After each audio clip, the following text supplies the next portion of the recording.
The fluorescent lights buzz softly above you.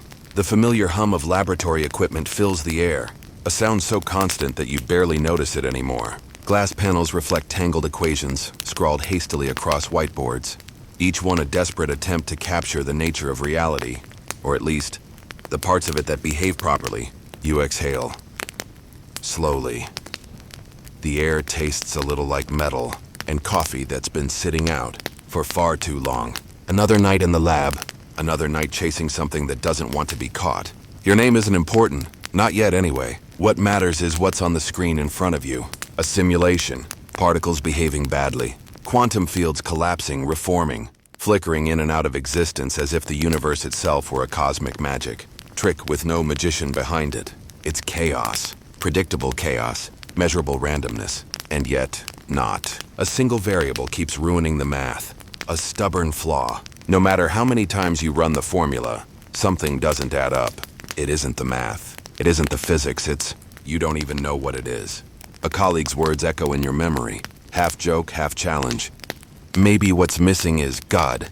You scoffed back then. Of course you did. You're a scientist, an atheist. You live in the clean, rational world of measurable things. Electrons, photons, Higgs fields. Not angels, not prophets, not invisible creators. And yet, here you are, staring at a problem that isn't solving itself. You spin in your chair, half out of boredom, half out of frustration.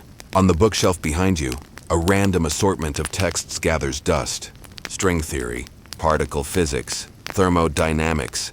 Something else catches your eye. A small, thin volume. A translation of the Quran, not yours.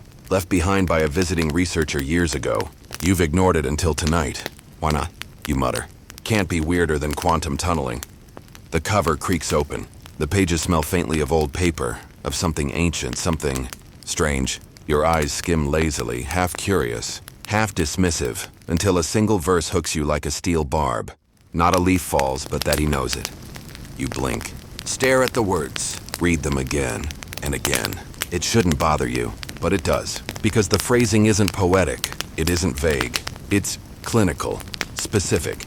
As if whoever wrote, this isn't speaking metaphorically, but describing an actual mechanism, an awareness embedded into the fabric of reality itself. You feel your chest tighten.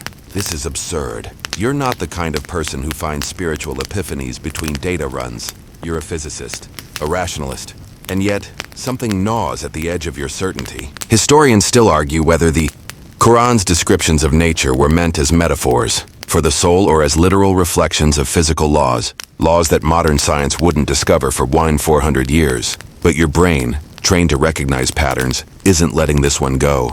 You glance back at the simulation, particles bouncing, interacting, disappearing into probability clouds only to pop back into reality when observed. Observed. The observer effect. You shiver, not because the lab is cold, but because suddenly, the idea that nothing exists unless observed doesn't sound like a quantum quirk anymore. It sounds familiar. You flip the pages quickly now, hunting. Another verse. He is with you wherever you are. You whisper, no way. It's coincidence. It has to be. Just poetic language accidentally overlapping with physics jargon. Right? Your eyes betray you. They keep moving. Another verse punches you in the gut. We will show them our signs in the horizons and within themselves until it becomes clear to them that it is the truth.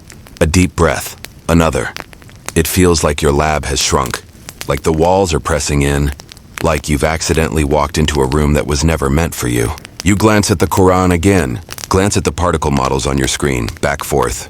For the first time in years, you are no longer sure which one makes more sense. The fluorescent lights flicker above. Or maybe it's just you. And deep down, some quiet part of you already knows. This is not going to be just another night at the lab. You slump back in your chair, arms crossed, staring at the particle simulation as though it might blink first. The quantum field diagram twists, collapses, flickers. Virtual particles appear out of nowhere, live for a blink, and disappear back into nothingness. Just probability. Or is it? You rub your temple. For years you've lived in the math of it. The cold comfort of Schrodinger's equations, Feynman diagrams, Hamiltonians, and wave functions. The universe is a probability field, governed by uncertainty. Quantum mechanics doesn't predict where a particle is. only where it might be, until someone observes it, until it's measured. That was always the rule, but it never really bothered you until now, until a page from a 2,400-year-old text whispered, "Not a leaf falls except that he knows it." You lean forward, hands steepled under your chin. In your world, observation collapses the wave function. But who exactly was observing the universe before sentient life existed? Before humans, before eyes, before instruments? The problem was always there. You just didn't let it bother you before. Particles don't exist until observed. But what observes them when no conscious being is there to look? Does the universe watch itself? Or is there something else? Historians still argue whether the early Quranic descriptions of the cosmos were meant to be literal representations of metaphysical truths or simply lyrical flourishes. But sitting here, surrounded by glowing equations and error logs, you realize something terrifying. This isn't just poetry. This is disturbingly close to the way quantum mechanics actually behaves. Your hands move instinctively now. You type into the search bar, Quran verse about knowledge of everything. A cascade of results floods your screen, verse after verse. He knows what is in the heavens and what is in the earth. He knows what is hidden and what is more hidden. And with him are the keys of the unseen. It feels like you're reading lines straight from an advanced physics textbook, except this one was written in the 7th century. And then you hit the next nerve, quantum entanglement. Two particles, no matter how far apart, across cities, across galaxies, are instantaneously connected. Change one and the other reacts. Faster than light, instant. Physics says there's no information transfer, no signal. It just happens. The math holds, but nobody understands how. You pull the Quran closer, fingers trembling, flipping pages now. Then you spot it. To him belongs the dominion of the heavens and the earth. He gives life and causes death, and he is over all things competent. Is that entanglement? No, not exactly, but the concept that everything is simultaneously controlled, known, linked, it's there. You shut the book abruptly as if it might bite. Push back in your chair, rub your face. Coincidence, you say out loud. Sounds weak even to you. You glance at the clock. 2:12 a.m., perfect existential crisis hours. Your eyes flick back to the board, where one of the equations still refuses to resolve. It deals with the measurement problem you've been trying to model. Observer-independent collapse. A universe where things just exist without needing someone to look at them. But the math won't play nice, because in quantum mechanics, things don't exist without observation. Or in the Quran's language, he is the first and the last, the apparent and the hidden, and he is of all things knowing. You swallow hard. What if the universe isn't waiting for humans to look? What if there's an observer with a capital O, one who collapses every wave function, holds every probability cloud in place, from the orbit of galaxies down to the spin of an electron?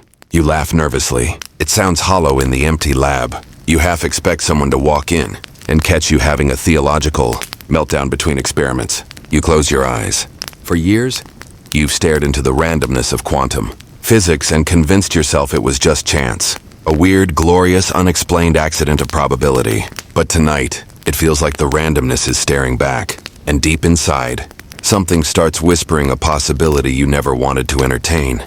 What if the universe isn't random at all?